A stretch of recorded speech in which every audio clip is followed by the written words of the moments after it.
நற்றமிழ் அறக்கட்டளையினுடைய கலந்துரையாடல் நிகழ்ச்சிக்கு இன்றைய தலைப்பு தமிழறிஞர் வரலாறு தொகுப்பு முயற்சி ஒரு பார்வை. இதை இன்றைக்கு உரையாற்றுவோராக வந்திருக்கின்றவர் திருவாளர் அறிவன் அவர்கள். அறிவனை அனைவருக்கும் தெரியும், தெரியாத இருக்க முடியாது. அது மட்டுமல்ல, ஒரு வாழ்நாள் முழுவதும் போராடுகிற போராளினா பல கோணங்களில் போராடுதல், அறிவுத்துறை சார்ந்து போராடுதல், களத்தில் இறங்கி போராடுதல், கருவி கொண்டு போராடுதல். இந்த குமுகாயம் நன்றாக இருக்க வேண்டும், நாம் வாழுகின்ற நம்மை சார்ந்த மக்கள் நன்றாக இருக்க வேண்டும், இந்த இனம் நன்றாக இருக்க வேண்டும், இந்த மொழி நன்றாக, பல்வேறு கோணங்களிலே ஒரு தலைப்பிட்டுக் கொண்டு தங்களை தாங்களே ஒப்பிட்டுக் கொண்டு ஒரு போராளியாக தங்களை மாற்றிக் கொண்டுதற்கு அது பெரிய மாந்த இனத்தினுடைய சிறப்பான நிலைப்பாடுகளில் குறிக்கோள்கள் அது அடிப்படை. இந்த கொமேனி இன்றைக்கு இறந்ததாக சொல்லப்படுகிறது, மீண்டும் உறுதியாக சொல்லப்படுகிறது இருக்கின்றார். அவர் சொல்லுகிறார், என் உயிர் ஒன்றும் பெரிதில்லை, என் உடலும் பெரிதில்லை. இயல்பாக உயிர் போதல் என்பது இயல்பானதுதான். ஆனால் நான் எடுத்துக்கொண்ட குறிக்கோள், நான் எடுத்துக்கொண்ட கோட்பாடு எனக்கு சரியாக இருக்கிறதா, அதன் வழியாக செல்லுகிறேனா என்பதுதான் கேள்விக்குரிய விடையை ஒழிய உயிரையோ அது இறந்து போன உடலையோ பற்றிய பேச்சல்ல. ஏன்னா நாமெல்லாம் உயிரையும் உடலையும் புனிதமாக்குற முயற்சி, அது உயிரா இருந்தாலும் செத்து போனாலும் சரி, உயிரா இருந்தாலும் சரி. நம்ம ஊர்ல ஒரு உயிரோடு இருக்கும் போதும் மகான் ஆகிடுறான், தேவலோகத்துல இறங்கி வந்து பேசுறான். செத்த பின்னாலும் விடமாட்டான், அவனுக்கு சமாதி வச்சு அவனுக்கு புகழ் உடல், அந்த உடல், நிறைய சொற்களை பயன்படுத்தி அவனை ஒரு பெரிய வாழ்ந்த தெய்வமாக அல்ல இன்னும் ஆவியாக வேற வாழ்கிற தெய்வமாக எல்லாம் கணக்கிடுது. அப்படிலாம் இல்லை. நேருக்கு நேராக அவன் என்ன தன்னுடைய சொந்த வாழ்க்கையிலே முடியும் வரை அவன் என்ன செய்து முடித்தான், என்ன பயன் விளைந்தது, அதுதான் அடிப்படை. அந்த அடிப்படையிலே பார்க்கிற போது தனக்கென்று உற்ற தன்னுடைய அறிவுக்கும் உழைப்புக்கும் நோக்கத்துக்கும் உரிய ஒரு வினை எடுத்துக்கொண்டு தொடர் வினையாக வாழ்வின் முயற்சியாக செய்து கொண்டிருக்கின்ற அறிவன் அருளியாருடைய மகன் என்பது மட்டுமல்ல, தனக்கென்று தனித்திறமையை வளர்த்துக் கொண்ட ஒரு பெருமகனாக இன்று விளங்கி வருகிறார். அவர் உங்களுக்கு உரையாற்றுவார். ஐயா இறைவழினார் ஐயா அவர்களுடைய நினைவு நூலகத்தில் எனக்கு பேச கிடைத்திருக்கின்ற இந்நல்வாய்ப்பினை பயன்படுத்தி ஒரு அரிய முயற்சிக்கான ஒரு தொடக்க நிலை பேச்சை உங்களோடு பகிர்ந்து கொள்வதற்கு விழைகிறேன். இயல்பாக ஒரு பேச்சாற்றலுக்குரியவனாக என்னை வெளிப்படுத்திக் கொள்ள வேண்டும் என்றால் பல்லாயிரக்கணக்கான செய்திகளை உங்களோடு உங்கள் மனம் மகிழும்படி என்னால் பேச முடியும், உங்களை கிளர்ந்தெழுக்கவும் வைக்க முடியும். ஆனால் இது ஒரு மிகவும் அறிவு நுணுக்கத்திற்குரிய, எதிர்கால திட்டத்திற்குரிய, அரசு செய்ய தவறிய, எதிர்காலத்தில் கட்டாயம் செய்து தீர வேண்டிய ஒரு மிகப்பெரிய அருமுயற்சி என்பதை அடிப்படையாக கொண்டு பல தமிழறிஞர்களை குறித்து தமிழக நிலைகளில் பல கல்லூரிகளில் நான் பேசியதை அடிப்படையாக கொண்டும், நான் 15 ஆண்டு காலமாக இத்துறையில் எனக்கு கிடைத்த ஓய்வு நேரத்தில் நான் என்னென்ன செய்திகளை எல்லாம் படித்தேனோ அதை அடிப்படையாக கொண்டு இந்த தொடக்க உரையை ஆற்றவிருக்கிறேன். இந்நூலகத்தாரிடம் நான் இந்த நூலகத்திற்கு வந்தவுடன் கேட்டது, இதை போல 6 அமர்வுகள் ஏற்படுத்தி கொடுக்க வாய்ப்பு இருக்குமானால் இந்த தலைப்பிற்கு அடுத்தபடியான முயற்சிகளை அடுத்தடுத்த நிலைகளிலும் ஒரு தொகுப்பாக என்னால் படித்து பேசிவிட முடியும் என்ற உள்ளுணர்வோடு நான் இந்த உரையை தொடங்குகிறேன். இயல்பாக ஒரு மொழியினுடைய வளத்தை அந்த மொழி மக்களுக்கு, அந்த மொழி மக்களிடம் கொண்டு செல்வதற்கான நிலை ஒன்று, அந்த மொழி மக்களிடமிருந்து பெறப்பட்ட மொழி அறிவு, மொழி வளத்தை காப்பது என்று மற்றொன்று. இந்த இரண்டாம் இடத்தில் நாம் என்ன வேண்டியிருக்கிறது, இந்த மொழி வளம் எப்படி காக்க பெற்றிருக்கிறது, இந்த மொழி வளம் எப்படியெல்லாம் இதுவரை அறிஞர் பெருமக்களால் பேண பெற்றிருக்கிறது, அப்படி காக்க முயற்சி செய்தவர்கள், இதற்காக உழைத்தவர்கள் யார், என்பதை பட்டியலிட வேண்டிய தேவை நமக்கு இருக்கிறது. அவர்களைத்தான் நாம் தமிழ் அறிஞர்கள் என்று பொதுவான ஒரு சொல்லில் சொல்கிறோம். தமிழ் அறிஞர் என்று சொல்கிறோம். அறிஞர்கள் என்று சொல்ல வேண்டியதில்லை என்று இலக்கண பிழையோடு சொல்கின்றோம் என்றும் நாம் எடுத்துக்கொள்ளலாம். தமிழ் அறிஞர் என்பவர் யார்? தமிழை காக்கக்கூடிய, தமிழ் வளத்தை பேணக்கூடிய, தமிழின்பால் அன்பு காட்டக்கூடிய, அறிவு நிலைகளில் செயல்பாடு செய்யக்கூடியவர்களை நாம் தமிழறிஞர் என்று சொல்வோம் என்று ஒரு பொது கருத்தை நிறுத்திக் கொள்வோம். இயல்பாகவே தமிழர்கள் மிகைப்படுத்த எண்ணங்களுக்கு உட்பட்டவர்களாகவே உலக அளவில் பார்க்கப்படுகிறார்கள். எந்த செய்தி எடுத்துக்கொள்வோமே ஆனாலும் நாம் தான் முதலானவர்கள், நம் மொழிதான் முதன் மொழி, நம்முடைய மக்கள் தான் அதில் சிறப்பிற்குரியவர்கள் என்று ஒரு பொதுப்படையான மிகைப்படுத்த தன்மைக்குரியவர்களாக நாம் உலகெங்கும் பார்க்கப்படுகிறோம். அது உண்மையா உண்மை இல்லையா என்பது ஆய்வுக்குரியது. ஆனால் அதை முறைப்படுத்தி ஆவணப்படுத்த வேண்டிய தேவை தமிழர்களுக்குரியது. அதை செய்திருக்கிறார்களா என்றால் மிகச் சிறிய அளவுதான் அந்த முயற்சி நடந்தேறியிருக்கிறது. மிகச் சிறிய அளவுதான் நடந்தேறியிருக்கிறது. இயல்பாக தமிழினுடைய தொல் இலக்கியங்களான கழக இலக்கியங்களில் உள்ள தொகுப்பு முயற்சிகளை மிக பிற்காலத்திலேயே பதிப்பு நிலைகளில் தாள்கள் வந்து 200 ஆண்டுகளுக்கு பிறகுதான் இந்த பதிப்பு முயற்சிகள் எல்லாம் நடந்தேறி இருக்கின்றன, ஓலைகளில் இருந்து வந்திருக்கின்றது. அவை குறித்து நாம் ஒரு தனியான ஒரு உரை நிகழ்த்த வேண்டும், அது பற்றியும் பேச வேண்டும்.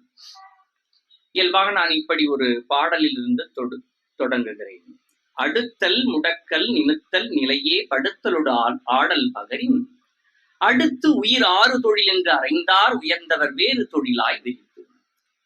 இது ஒரு மிக பிற்காலத்திய பாடல் போல இருந்தாலும் இது ஒரு கழக பாடலை நமக்கு காட்டுகிறது. கையை ஊன்றி உடம்பை தூக்கும் ஒரு முயற்சி, இருந்து செய்யும் ஒரு ஓக முயற்சி, நிமிர்ந்து நிற்றல், தலைகீழாக நிற்றல், படுத்து செய்யும் பயிற்சி, குதித்தல், இவைகள் 6 பயிற்சி முறைகளை சொல்லக்கூடிய ஒரு பாடல். அடுத்தல் முடக்கல் நிமித்தல் நிலையே படுத்தலோடு ஆடல் பகரின் அடுத்து உயிர் 6 தொழில் என்று அறைந்தார் உயர்ந்தவர் வேறு தொழிலாய் விரித்து. இது 8 தொகை, 10 பாட்டு, 11 கீழ்கணக்கு, 11 கீழ்கணக்கு நூல்களில் வரக்கூடிய ஏலாதி நூலினுடைய ஒரு பாடல். இந்த ஏலாதி என்பது இப்படி சொல்லப்பெறுகிறது. அது ஒரு மருந்தின் பெயர். ஏலம், இலவங்கம், நாவற்பூ, சுக்கு, மிளகு, திப்பிலி.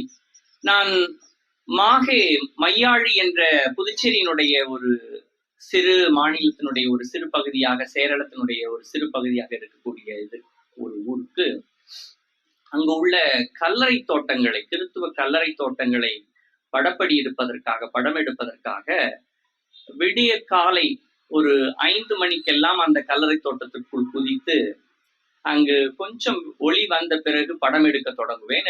அது போல ஏனத்திலையும் எடுத்திருக்கிறேன், சந்திரநாகூரிலும் எடுத்திருக்கேன். அந்த மையாழியில் 3 நாள்கள் தொடர்ந்து அந்த கல்லறை தோட்டத்திற்கு காலையில் எழுந்து குளித்து விட்டு போய் அதை செய்வதற்கான முயற்சியில் கொஞ்சம் கரகரப்பான தொண்டை உணர்வு வந்தது. அப்பொழுது ஒரு மருந்தகத்தில் விக்ஸ் அந்த மிட்டாய் இருக்கிறதா என்று கேட்டேன். அவன் என்னை ஒரு முறைத்து விட்டு அவன் மலையாளத்தில் விரைவாக சொன்னான். அதில் ஏலாதி என்று ஒரு மிட்டாய் எனக்கு கொண்டு கொடுத்தான். மிக அருமையான சுவையான மருந்து, விக்ஸை விட அருமையாக அது இருந்தது. அது ஏலாதி என்று இருந்தது. அந்த ஏலாதி பற்றி நம்முடைய 11 கீழ்கணக்கு ஒரு நூலாக தனித்து காட்டக்கூடிய நிலையில் இதனுடைய மருத்துவ நிலையை அது குறித்து காட்டுகிறது. இது கனிமேதாவியார் என்ற ஒரு ஆசிரியரை கொண்ட ஒரு இலக்கிய நூல் என்ற அடிப்படையில் சொல்லப்படுகிறது. இதில் 80 பாடல்கள் இருக்கின்றன. ஒரு பாடல் கடவுள் வாழ்த்தாக இருக்கிறது, ஒன்று பாயிரமாக இருக்கிறது. 82 பாடல்கள். இந்த பாடலை, இந்த பாடலினுடைய கருத்தை சொல்லிவிட்டு நான் என்னுடைய உரைக்குள் நுழைகிறேன். பின்னால் என்னுடைய நிறைவு பகுதியில் இது தொடர்பான ஒரு செய்தி இருக்கிறது. இயல்பாக தமிழ் இலக்கியத்தில் முதன்மையாக பேசப்படக்கூடிய கழக இலக்கியம் என்று சொல்லப்படக்கூடிய சங்க இலக்கியம் என்றுதான் பெரும்பாலான நம்முடைய 99 விழுக்காடு ஆசிரிய பெருமக்களால் சங்க இலக்கியம் என்று சொல்லப்பெறுகிறது. தூய தமிழ் உணர்வோடு அது கழக இலக்கியம் என்று சொல்ல பெற்றாலும் அரசும் அந்த சொல்லைத்தான் கடைபிடித்து வருகிறது சங்க இலக்கியம் என்று. சங்க இலக்கியம் என்றே இருந்துவிட்டு போகட்டும். இப்பொழுது நம் செய்தியில் எட்டு தொகை நூல்களில் நற்றிணை முதல் நூலாக பேசப்பெறுகிறது வரிசை. அதில் 175 புலவர்களை குறித்து பேசப்படுகிறது. 175 புலவர்கள் அந்த நற்றிணையில் எழுதியிருக்கிறார்கள். அடுத்ததாக குறுந்தொகையில் 205 புலவர்கள் பாடியதாக சொல்லப்பெறுகிறது. ஐங்குறுநூற்றில் 5 புலவர்கள், கலித்தொகையில் 5 புலவர்கள், அகநானூற்றில் 145 புலவர்கள், பதிற்றுப்பத்தில் 8 புலவர்கள், புறநானூற்றில் 165 புலவர்கள், பரிபாடலில் 13 புலவர்கள். பரிபாடலில் 70 பாடல்கள் இருக்கக்கூடிய அந்த நூல் என்றும் அதில் 22 பாடல்கள் தான் கிடைத்துள்ளன. அதில் 13 புலவர்கள்.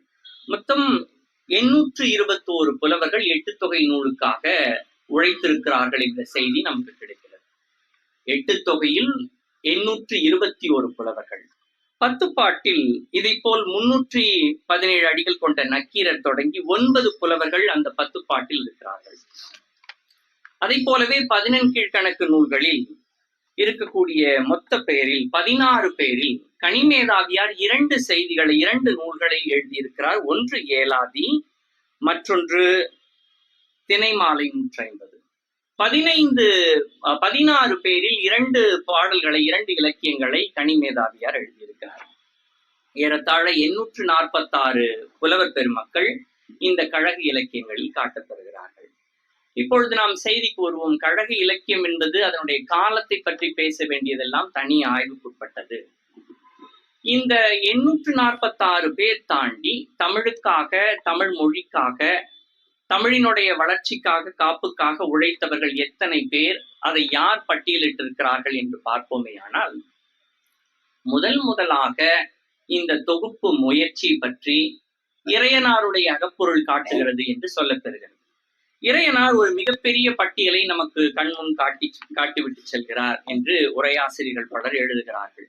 அதில் சங்கங்கள் 3ஆக இருந்தன. முதற் சங்கம், இடைச்சங்கம், கடைச்சங்கம் என்று. அதில் முதல் சங்கத்தில் 4449 புலவர்கள் இருந்தார்கள் என்று சொல்லப்பெறுகிறது, உரையில் சொல்லப்பெறுகிறது. இரண்டாவது இடைச்சங்கத்தில் 3700 புலவர்கள் இருந்ததாக சொல்லப்பெறுகிறது. மூன்றாவது கடைச்சங்கம், அதாவது இப்பொழுது இருக்கக்கூடிய மதுரை நகரத்தில் தான் அது இருந்தது என்ற நிலையில், அது குமரி மாவட்டத்திற்குரிய மதுரையா அல்லது இப்பொழுது இருக்கக்கூடிய மதுரையா என்பது பல வகையான கேள்விக்குட்பட்டிருக்கிறது. அதில் 449 புலவர்கள் இருந்தார்கள் என்ற செய்தி இறையனாருடைய அகப்பொருள் அடிப்படையிலான ஒரு உரையிலிருந்து நமக்கு கிடைக்கிறது.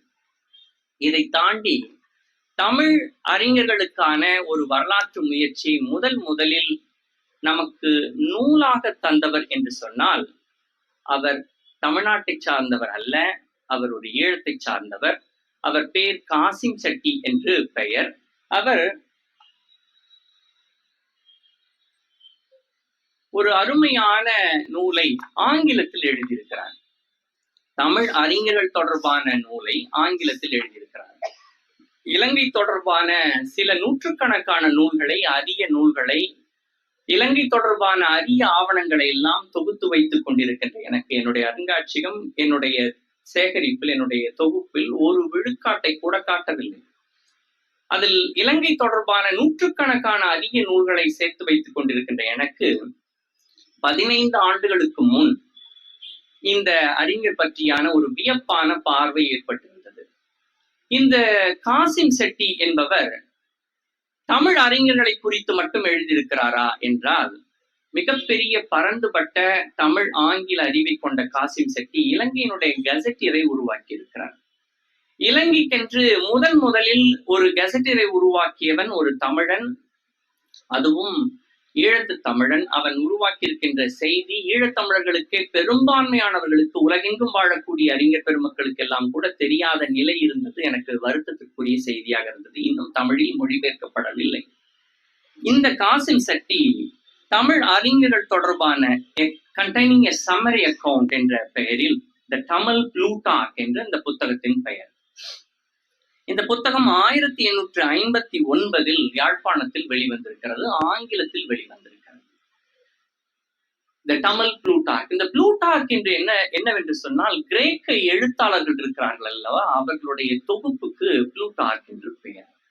அவர் என்ன செய்கிறார், கிரேக்கர்களுக்கு இருக்கக்கூடிய வரலாற்றை போலவே தமிழர்களுக்கும் மிகப்பெரிய வரலாறு இருக்கிறது என்பதை உணர்ந்து, அந்த பிரிட்டிஷ் காலத்தில் தன்னை ஒரு தமிழராக காட்டிக்கொள்கின்ற முயற்சி இல்லை, ஆனால் தமிழர்களுடைய அறிவையும் தமிழ் இலக்கியத்தினுடைய அறிவையும் தொகுக்க வேண்டும் என்ற முயற்சியில் இவர் த தமிழ் ப்ளூட்டார்க் கண்டெய்னிங் எ சம்மரி அக்கவுண்ட் என்ற அடிப்படையில் ஒரு மிகச்சிறந்த ஒரு நூலை தொகுத்திருக்கிறார். இந்த நூலை இப்பொழுது பார்க்கும் பொழுது ஏராளமான பிழைகளும், இலக்கண பிழைகளும், இலக்கிய பிழைகளும், கருத்து முரண்பாடுகளும், ஏராளமான கோளாறுகளும் நமக்கு தெரியலாம். ஆனால் அந்த காலத்தில் தமிழில் எழுத மிகப்பெரிய அளவில் திறனில்லாது இருந்தாலும் ஆங்கிலத்தில் மிகச்சிறந்த ஆற்றலுடைய இவர் தமிழ் அறிவை ஆழமாக பெற்று அவருக்கேற்ற நிலையில் அதை எழுதியிருக்கிறார். அதை நாம் போற்ற வேண்டும். இதில் முதல் தொடக்கமாக அகத்தியர் பற்றி எழுதியிருக்கிறார். அகத்தியரை பற்றி எல்லாம் ஆர் பாலகிருஷ்ணன் போன்றவர்கள் எல்லாம் இப்பொழுது எழுதி கொண்டிருக்கிறார்கள். விசாகன் கையில் கொண்டு வந்திருக்கிறார். அதையெல்லாம் தாண்டி அகத்தியர் என்றொருவர் இருந்தாரா இல்லையா, அவர் என்ன செய்திருக்கிறார், அப்படி செய்திருக்க வாய்ப்பு இருக்கிறதா, அதற்கு ஏதாவது மூலம் இருக்கிறதா, இதெல்லாம் தனி செய்தி. ஆனால் அகத்தியர் என்றொருவரை பற்றி கம்பராமாயணத்தில் பேசப்படுகிறது, சிறுவஞ்ச மூலத்தில் பேசப்படுகிறது, பல நிலைகளில் பல அறிஞர்கள் பேசி இருக்கிறார்கள். அப்பொழுது அப்படி ஒரு ஆள் இருந்திருக்க கூடுமா, அகத்தியன் என்று ஒருவர் இருந்திருக்க கூடுமா? சுவாமிநாத ஐயர் என்று சொன்னால் பல நூற்றுக்கணக்கான சுவாமிநாத ஐயர்கள் வாழ்ந்திருக்கிறார்கள். த ஸ்கூல் டிக்ஷனரி என்று ஒரு புத்தகம், த ஸ்கூல் டிக்ஷனரி ட்ரிப்ளிகனில் இருக்கக்கூடிய த இந்து ஹைஸ்கூலில் த ஸ்கூல் டிக்ஷனரி என்று ஒன்று செய்ய பெற்றிருக்கிறது. அதை செய்தவர் பெயரும் சுவாமிநாத ஐயர் தான். ஆனால் அவரெல்லாம் வெளியில் தெரியவில்லை. மிகச்சிறந்த ஒரு அகராதி என்று சொன்னால் தொடக்க காலத்தில் 1909ஆம் ஆண்டு காலங்களில் சுவாமிநாத ஐயர் என்பவரால் செய்யப்பட்டது ஸ்கூல் டிக்ஷனரி ஒரு நல்ல அகராதி. பல வட சொற்கள் இருந்தாலும் பல நல்ல தமிழ் சொற்களை அடையாளம் கண்டு அந்த அகராதியில் பதிப்பித்திருக்கிறார். இவர்களை எல்லாம் பட்டியல் போட்டு ஒரு மிகப்பெரிய தொகுப்பை உருவாக்கப்பட்டிருக்கிறதா என்றால் இல்லை. இப்பொழுது தமிழ் ப்ளூட்டார்க்கிற்குள் வருவோம். இதில் அகத்தியர் தொடங்கி வருகிறது. இதற்கு ஒரு எடுத்துக்காட்டாக அந்தோணிக்குட்டி அண்ணாவியார் என்று ஒரு பெயரை பதிவிக்கிறார். பக்கம் 6ல் அந்தோணிக்குட்டி அண்ணாவியார். அந்தோணிக்குட்டி அண்ணாவியார் என்பவரை பற்றி யாருக்காவது, தமிழறிஞர்களுக்கு யாருக்காவது தெரியுமா என்று கேட்டால் அது பற்றி தெரியாது. அப்படி ஒருவர் வாழ்ந்திருக்கிறார் என்பதை அடுத்தடுத்த தமிழறிஞர்கள் பட்டியலில் யாராவது காட்டியிருக்கிறார்களா என்றால் யாரும் காட்டவில்லை. இவரை பற்றி எல்லாம் பேச வேண்டிய தேவை தமிழறிஞர்களுக்கு இல்லை என்று சொல்லப்பெறுகிறது. நம் ஊரில் தினமணியில் ஒரு செய்தியாளர் ஒருவர் இருந்தார். அவர் என்னோடு வந்து பேசிக் கொண்டிருந்தார். இப்பொழுது சென்னையில் உள்ள அரசியல் பிரிவில் தினமணியில் எழுதி கொண்டிருக்கிறார். அவருடைய சொந்த ஊர் திருநெல்வேலி. அவருடைய தாத்தாவிற்கு, அவர் ஒரு கிறித்துவர், அவருடைய தாத்தாவிற்கு மலேசியாவில் சிலை இருக்கிறது என்று என்னிடம் சொன்னார். எதற்காக சிலை நிறுவ பெற்றிருக்கிறது என்றால் 3000க்கும் மேற்பட்ட கிறித்துவ பாடல்களை அவர் எழுதியிருக்கிறார். அதனால் கிறித்துவ மலேசிய அரசு அவருக்கு ஒரு மதிப்பு செய்து ஒரு சிலை நிறுவி இருக்கிறது என்று சொன்னார். அது போன்ற ஆவணங்களை எல்லாம் தேடி நாம் தொகுத்து கொண்டு வரும் பொழுது இந்த பெயர் அந்தோணிக்குட்டி அண்ணாவியார் என்பவரை குறித்து ஒரு செய்தியை இவர்தான் பதிப்பித்திருக்கிறார். இந்த அந்தோணிக்குட்டி அண்ணாவியார் பற்றி சொல்கிறார். அந்தோணிக்குட்டி அண்ணாவியார் was born at மணப்பார் in the Tirunelveli district. திருநெல்வேலிக்கு திருநெல்வேலி என்று ஆங்கிலத்தில் சொல்லப்பெறுகிறது. and was contemporary with the celebrated father Beschi. இது பெஸ்கியினுடைய காலத்தில் வாழ்ந்தவர் என்ற அடிப்படையில் 1700களில் இவர் வாழ்ந்திருக்கிறார் என்ற செய்தியை அவர் குறிப்பிட்டு எழுதுகிறார். அடுத்த வரி, some say that he was a பரவர் சமூகத்தை சார்ந்தவர், and others that he was a Ezhava by caste. அவர் ஒரு பரவராக இருக்க வேண்டும் அல்லது ஒரு ஈழவராக இருக்க வேண்டும் என்ற செய்தியை காட்டுகிறார். அதற்கு அடுத்ததாக, but be this as it may, he was the best of the poets that ever flourished amongst the Tamil Catholics. Tamil கத்தோலிக்கர்களில் இவர் ஈழவராக இருக்கிறாரா பரவராக இருக்கிறாரா என்பதை தாண்டி இவர் ஒரு சிறந்த பாவலராக இருக்கிறார் என்ற செய்தியை அவர் காட்டுகிறார். இப்படி அந்தோணிக்குட்டி அண்ணாவியார் தொடர்பாக ஒரு செய்தியை இந்த காசிம் செட்டி அவர்கள் பதிப்பித்திருக்கிறார். இதை போல அரிய பல செய்திகளை எல்லாம் காட்டியிருக்கின்ற காசிம் செட்டி அவர்கள் 1859 இந்த புத்தகம் முதலாக வந்திருக்கிறது. இறையனார் அகப்பொருள் செய்திக்கு அடுத்தபடியாக தமிழில் தமிழ் அறிஞர்களுக்கான ஒரு தொகுப்பு முயற்சியை காட்டியிருக்கின்ற நூல் என்று சொன்னால் இலங்கையை சார்ந்த காசிம் செட்டியை தான் நாம் குறிக்க வேண்டியிருக்கிறது. இரண்டாவதாக இது ஒரு சிறிய நூல், தமிழ் புலவர் வரிசை என்று இருக்கிறது. இந்த தமிழ் புலவர் வரிசையை சு ஆ ராமசாமி புலவர் என்றொருவர் எழுதியிருக்கிறார். சு ஆ ராமசாமி புலவர் என்பவர் எழுதியதை சைவ சித்தாந்த பதிப்பகம் பதிப்பித்திருக்கிறது. இது ஒரு ஒரு சிறிய சிறிய நூல்களாக வந்தது. மூன்று நூல்கள் சேர்க்கப்பட்டு ஒரு தொகுப்பாக பின் நாட்களில் வந்திருக்கிறது. ஆனால் இந்த முயற்சி 1907 வந்திருக்கிறது. இந்த சு ஆ ராமசாமி புலவர் என்ற சொல்லுக்கு சுப்பிரமணிய அருட்டிரு சதாசிவ ராமசாமி புலவர் என்ற விரிவான பெயர் 1907 பதிப்புகளில் இருக்கிறது. சுப்பிரமணிய அருட்டிரு சதாசிவ ராமசாமி புலவர். அந்த அருட்டிரு சதாசிவ என்று வரும் பொழுது சுப்பிரமணிய அருட்டிரு சதாசிவ ராமசாமி புலவர் என்று சொன்னால், சு ஆ ராமசாமி என்று சொன்னால் அந்த சதாசிவத்திற்கு சகரம் இல்லையே என்று எடுத்துக்கொள்வோமே, ஆனால் ஸ்ரீ சதாசிவ என்று இருந்திருக்க கூடும் என்று நம்பப்படுகிறது. ஸ்ரீ சதாசிவம் என்பதை அருட்டிரு சதாசிவ ராமசாமி புலவர் என்று அவருடைய காலத்தில் 1907 காலங்களில் இப்படி ஒரு பெரிய முயற்சி நடந்திருக்கிறது. இது ஒரு பெரிய தொகுப்பு. இந்த பதிப்பு 1907 தொடங்கப்பட்டு அடுத்தடுத்த பதிப்புகளிலும் பல வகையான முன்னேற்றங்கள் காட்டப்பட்டிருக்கிறது. இதனுடைய 50களில் வந்த 70களில் வந்த பதிப்புகள் எல்லாம் நம்முடைய நூலகத்தில் காக்கப்பெற்றிருக்கின்றன. இது ஒரு மூலமான நூல். இதை போலவே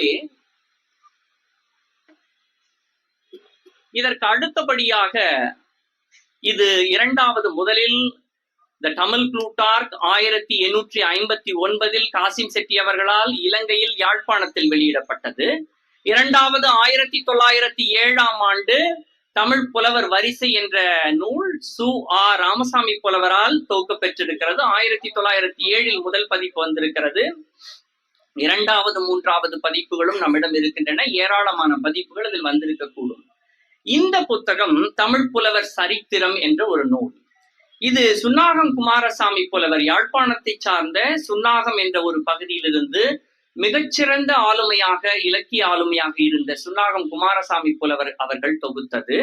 இந்த நூல் ஒரு மிகச்சிறந்த நூலாக அந்த காலத்தில் பேச பெற்றிருக்கிறது. இதை 1951 வாக்கில் சுன்னாகம் குமாரசாமி புலவனுடைய மகன் அவர் பதிப்பித்திருக்கிறார். இந்த நூலில் ஏராளமான அரிய செய்திகள் கொடுக்க பெற்றிருக்கின்றன. பெரும்பாலும் இலங்கை சார்ந்தவர்கள், யாழ்ப்பாணத்தை சார்ந்தவர்கள் ஒரு சிறிய அளவு சாதிய உணர்வோடு இருந்திருக்கிறார்கள் என்ற அடிப்படையில் சொல்லப்பெறும். அப்படி இருந்திருக்கலாம், இருந்திருக்கக்கூடும், இருந்திருக்கிறார்கள் என்றே வைத்துக் கொள்வோம். இந்த நிலையில் இவர்களுடைய வரிசையில், இந்த தமிழ் புலவர் சரித்திர வரிசையில் நாவலர் ஆறுமுக நாவலரை குறித்து அவர் எழுதுகிறார். ஆறுமுக நாவலருக்கும் அந்த காலத்தில் நம்முடன் தமிழகத்தில் வாழ்ந்த ராமலிங்கனாருக்கும் ஏற்பட்ட முரண்பாடுகள் எல்லாம் பெரிய வரலாற்று செய்தியாக பேசப்படுகிறது. இந்த நூல் எனக்கு கைவந்த பிறகு நான் முதலில் பார்த்தது ஆறுமுக நாவலரை எழுதியிருக்கிறார், 4-5 பக்கங்கள் எழுதியிருக்கிறார். அதை போல ராமலிங்கனாரை எழுதியிருக்கிறாரா என்று தேடும் பொழுது ராமலிங்கனாரை மிக மதிப்பாக, மிக சிறப்பாக எழுதியிருக்கிறார். இந்த 2 பேருக்கும் அடுத்து பல அறிஞர் பெருமக்களை காட்டி எழுதியிருக்கிறார். 200க்கும் மேற்பட்ட அறிஞர் பெருமக்களை தொகுத்து எழுதியிருக்கிறார். அதில் ஒரு குறிப்பாக நாம் பரிதிமாற் கலைஞர் என்று பேசப்படக்கூடிய சூரிய நாராயண சாஸ்திரி, இந்த பரிதிமாற் கலைஞர் குறித்து நான் ஏராளமான செய்திகளை திரட்டியும் பேசியும் இருக்கிறேன். அந்த அடிப்படையில் பரிதிமாற் கலைஞரை குறித்து நான் இதில் தேடும் பொழுது அவருடைய ஒரு அரிய செய்தி ஒன்று நமக்கு கிடைத்தது. நான் அந்த பரிதிமாற் கலைஞர் வாழ்ந்த அந்த விளாச்சேரி என்ற ஊரில் இருக்கக்கூடிய அவருடைய பெயரில் ஏற்படுத்தியிருக்கக்கூடிய, அரசு ஏற்படுத்தியிருக்கக்கூடிய நினைவிடத்திற்கு நான் சென்றிருக்கிறேன். அந்த நூல்கள், அவர் எழுதியிருக்கிற அனைத்து நூல்களையும் நான் ஒரு பார்வை பார்த்திருக்கிறேன். அவருடைய பெயரனாரோடு ஒரு தொடர்பும் வைத்திருக்கிறேன். அந்த நிலையில் அவர் யாரிடம் தமிழ் படித்தார்? அவர் வடமொழியை அவருடைய அப்பா சிவனார் என்ற ஒருவரிடமிருந்து கற்றிருக்கிறார். தமிழை அவர் படித்த ஆசிரியரை குறிப்பிட்டு எழுதும் போது சபாபதி என்று ஒருவரை குறிப்பிடுகிறார். சாதிய ஒட்டு இருக்கிறது, முதலியார் என்று போட்டிருப்பார், சபாபதி முதலியார் என்று. அந்த சபாபதி முதலியார் எந்த ஊரை சார்ந்தவராக இருக்கிறார் என்றால் அவர் பசுமலை சார்ந்தவராக இருக்கிறார். அதாவது விளாச்சேரிக்கு அடுத்த ஊர் மூலக்கரை என்ற ஒரு ஊர், மூலக்கரைக்கு அடுத்தது பசுமலை. பசுமலையில் அவர் வாழ்ந்திருக்கிறார் என்ற செய்தி நமக்கு கிடைக்கிறது. அந்த காலத்தில் திருச்சிற்றம்பலத்தை, அதாவது சிதம்பரத்தை அடிப்படையாக கொண்டு ஏராளமான தமிழ் அறிஞர்கள் குடும்பங்களில் எல்லாம் சபாபதி என்று பெயர் வைப்பது ஒரு அடிப்படையாக இருந்திருக்கிறது. அந்த தமிழ் ஆசிரியர் எப்படி தமிழ் நடத்தியிருப்பார் என்ற செய்தியை நாம் பரிதிமாற் கலைஞரின் வழியாக நாம் பெற முடிகிறது. பரிதிமாற் கலைஞர் தன்னுடைய ஆசிரியரான சபாபதி குறித்து ஒரு இரங்கற்பா எழுதியிருக்கிறார். அவருடைய நூலை இவர் பதிப்பித்ததாகவும் சொல்லப்பெறுகிறது, ஆனால் நமக்கு கையில் கிடைக்கவில்லை. சபாபதி குறித்த ஒரு பாடலை, இரங்கற்பாடலை இவருடைய இந்த தமிழ் புலவர் சரித்திரம் என்ற சுன்னகம் குமாரசாமி புலவருடைய நூலில் தான் நமக்கு காண கிடைக்கிறது. தன்னுடைய ஆசிரியனுக்கு இப்படி ஒரு இரங்கற்பா எழுதியிருக்கிறார். நன்றாக கேட்டுக்கொள்ளுங்கள்.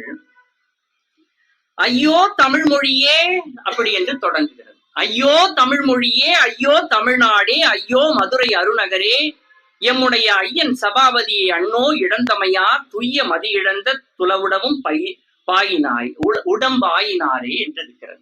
இந்த பாடல் இப்படி தொடங்கும் பொழுது, நான் இது முதல் முறையாக படிக்கும் பொழுது, ஒரு ஆசிரியர் மீது எப்படி பற்று வைக்க வேண்டும் என்பதை, தன்னுடைய ஆசிரியர் எப்படி தனக்கான பாடத்தை நடத்தி இருப்பார், பிள்ளைகளுக்கு பாடத்தை நடத்தி இருப்பார் என்ற உணர்வை இந்த பாடல் நமக்கு காட்டுகிறது.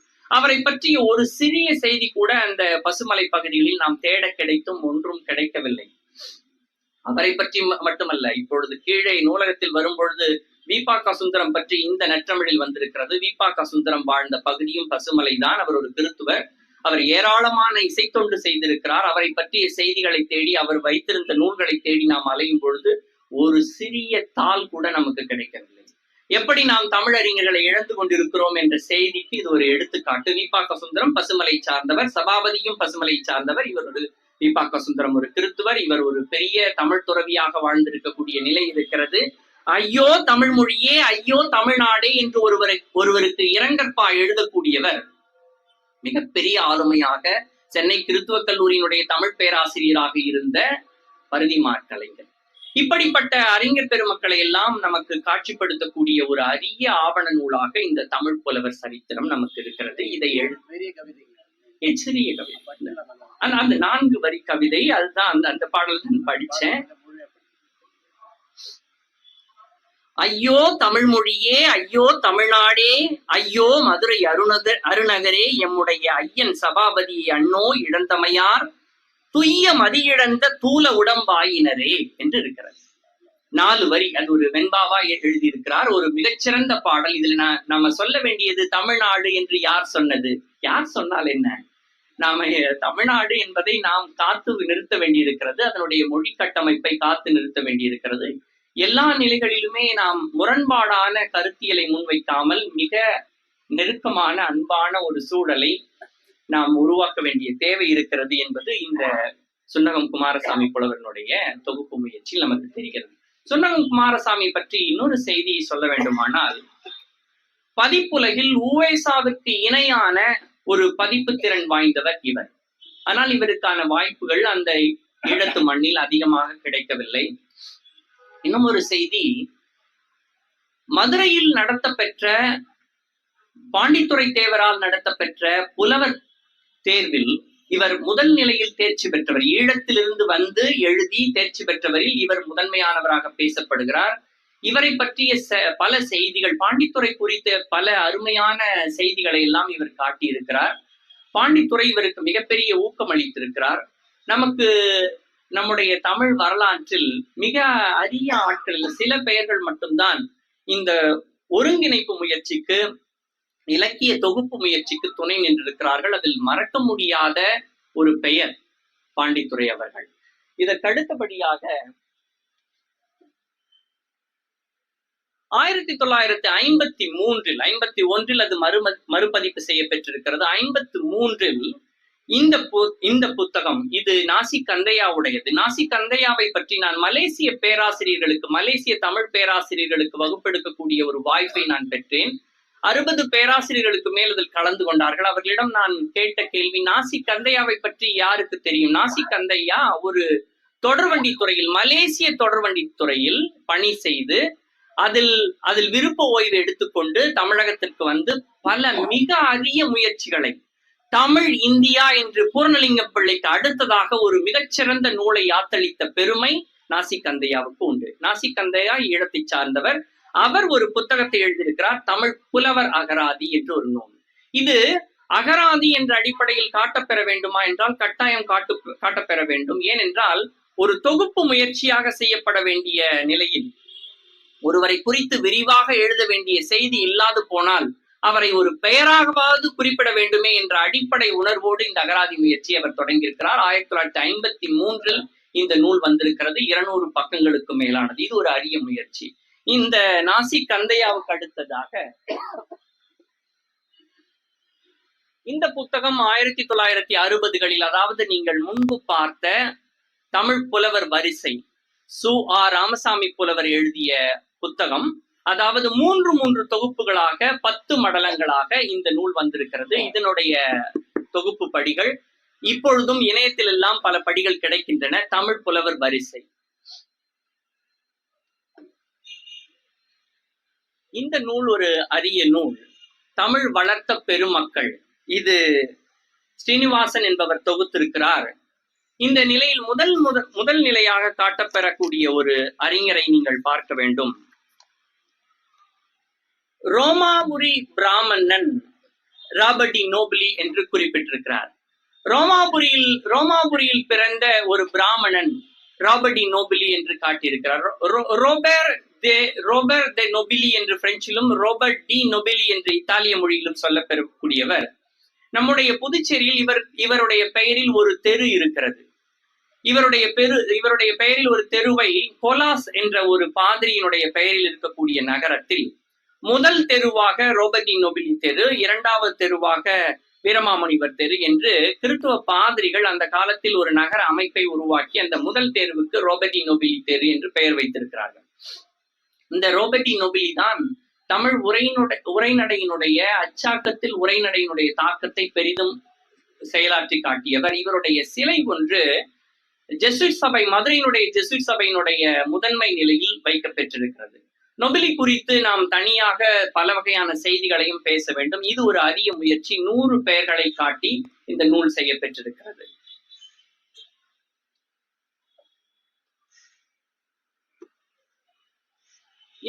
இந்த நூல் வையாபுரி பிள்ளை அவர்களால் எழுதப்பட்டது, தமிழ் சுடர்மணிகள் என்று. அடுத்ததாக இந்த நூல் பி. ராமநாதன் அவர்களால் எழுதப்பட்டது, தமிழுக்கு தொண்டு செய்த பிறநாட்டு அறிஞர்கள் என்று. இது போல ஒரு 100க்கும் மேற்பட்ட நூல்கள் வந்திருந்தாலும் அடிப்படையான சில நூல்களை குறித்து நாம் பேச வேண்டியிருக்கிறது. அந்த வரிசையில் தான் நான் பேசிய நூல்கள் அடங்கும்.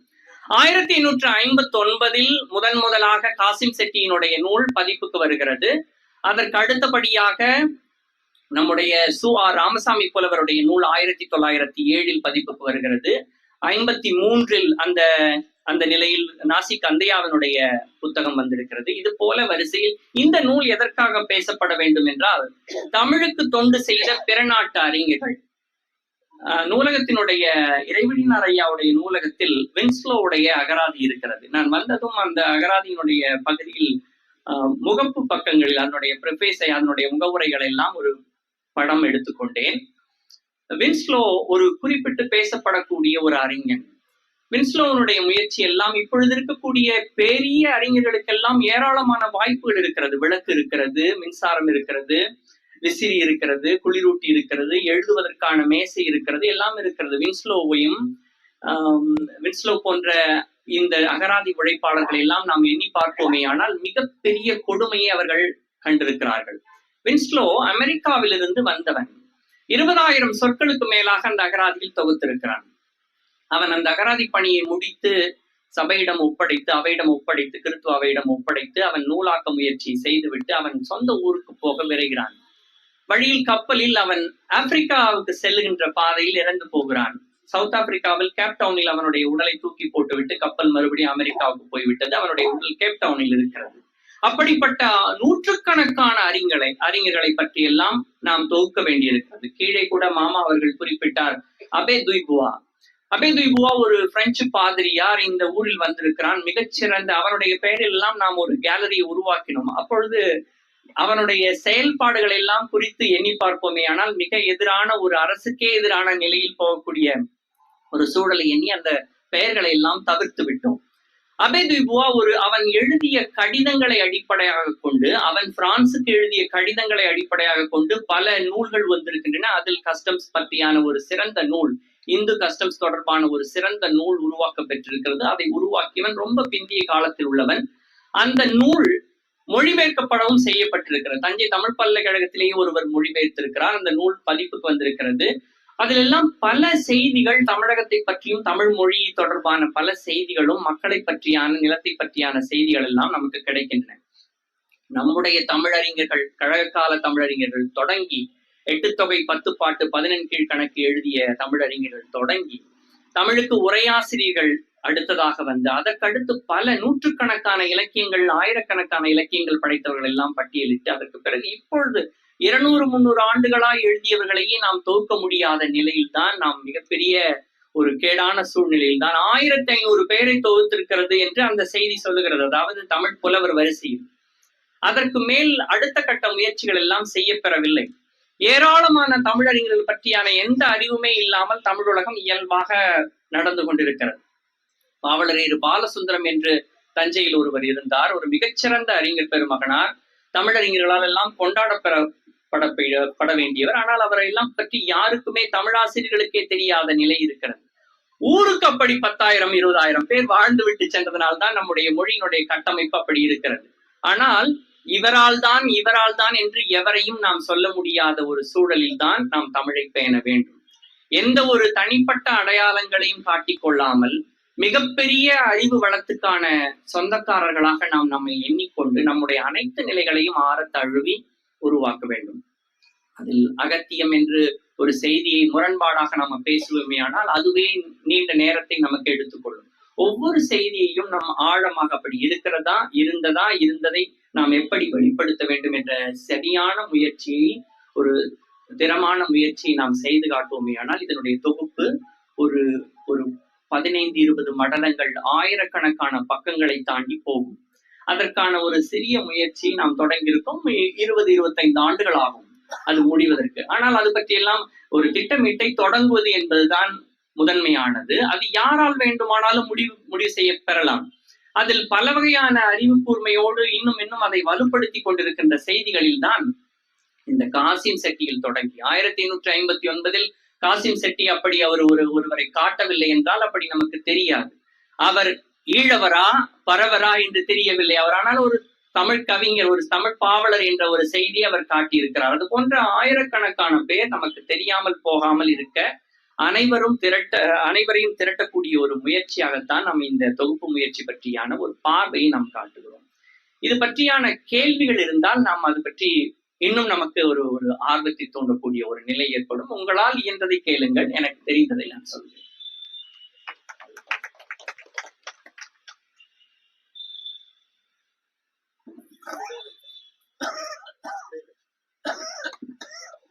ஒரு செய்தி, இது பிரான்சில் செய்யப்பட்டது. 1940-50களில் வந்தது. ஓட்டர் பிரான்சே என்று சொல்லப்படக்கூடியது. பிரெஞ்சு அறிஞர்களை எல்லாம் தொகுக்கக்கூடிய முயற்சியில் நாம் ஒரு திட்டத்தோடு தொடங்கினோம். சில ஆயிரக்கணக்கான அறிஞர்களை தொகுத்திருக்கிறோம். அதில் இந்த நூல் ஒரு அரிய நூல். இது போன்ற பல முயற்சிகளை பிரெஞ்சு மக்கள் செய்திருக்கிறார்கள். இதில் ஒரு வியப்பு என்னவென்றால், பிரெஞ்சு மொழி குறித்து தமிழர்கள் நூற்றுக்கணக்கானவர்கள் ஈடுபட்டிருக்கிறார்கள்.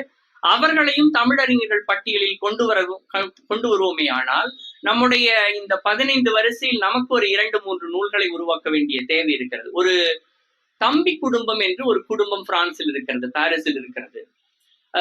அந்த நோம் த ஃபேமிலி, அந்த குடும்ப பெயர் தம்பி என்று இருக்கும்.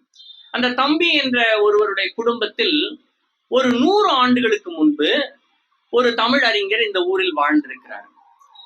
அந்த அறிஞர் சில நூல்களை மொழிபெயர்த்திருக்கிறார். அவரை பற்றி எந்த செய்தியும் தெரியாமல் அந்த குடும்பம் பாரிஸில் வளமோடு வாழ்ந்து கொண்டிருக்கிறது. அதுபோல் ஏராளமான அறிஞர் பெருமக்களை எல்லாம் நாம் அடையாளப்படுத்தக்கூடிய நிலையில் தொகுத்து வருகிறோம். சிலர் மட்டும்தான் காட்டப்பெறுகிறார்கள், சிலர் தெரியவே இல்லை, யார் என்று தெரியவில்லை. இதை ஒரு அடிப்படையா முயற்சியாக உங்களிடம் காட்ட வேண்டும் என்பதற்காகவே கொண்டு வந்தேன். ஓத்தர் பிரான்சே, பிரெஞ்சு எழுத்தாளர்கள், இதுபோல் தமிழில் எழுதியவர்கள் என்று நாம் தொகுப்போமே, ஆனால் பல்லாயிரக்கணக்கான பெயரை நாம் தொகுக்க வேண்டும். இப்பொழுதுள்ள முரண்பாடான, இழிவான, மோசமான நூல்களை எல்லாம் தவிர்த்து விட்டு, அது எப்படி நாம் வகைப்படுத்துவது என்றே நாம் ஒரு பெரிய குழு அமைத்து பேச வேண்டும். எந்தெந்த செய்திகளை எல்லாம் நாம் எடுத்து காட்ட வேண்டும், எந்த அறிஞர் பெருமக்களை எல்லாம் நாம் சொல்ல வேண்டும் என்றே நாம் 2-3 கூட்டங்கள் நடத்தி அதை ஒழுங்குபடுத்த வேண்டும். ஆனால் தொகுப்பு முயற்சி என்பது இது போன்ற நூல்களை அத்தனை நூல்களையும் ஒன்று திரட்டி, அதில் உள்ள அனைத்து செய்திகளையும் ஒன்று திரட்டி ஒழுங்குபடுத்தி ஒரு வடிவத்துக்கு கொண்டு வர வேண்டும் என்று கேட்டுக்கொள்கிறேன். நீங்கள் கேள்விகளை கேட்க. ராமலிங்க அடிகளார் பற்றியும் ஆறுமுக நாவலர் பற்றி 2 கட்டுரைகள் இருக்கிறது. அவைகளில் இப்போ நமக்கு தெரிந்திருக்கிற செய்திகள் அல்லாம புதிய செய்திகள் கண்ணோட்டங்கள் இருக்காது.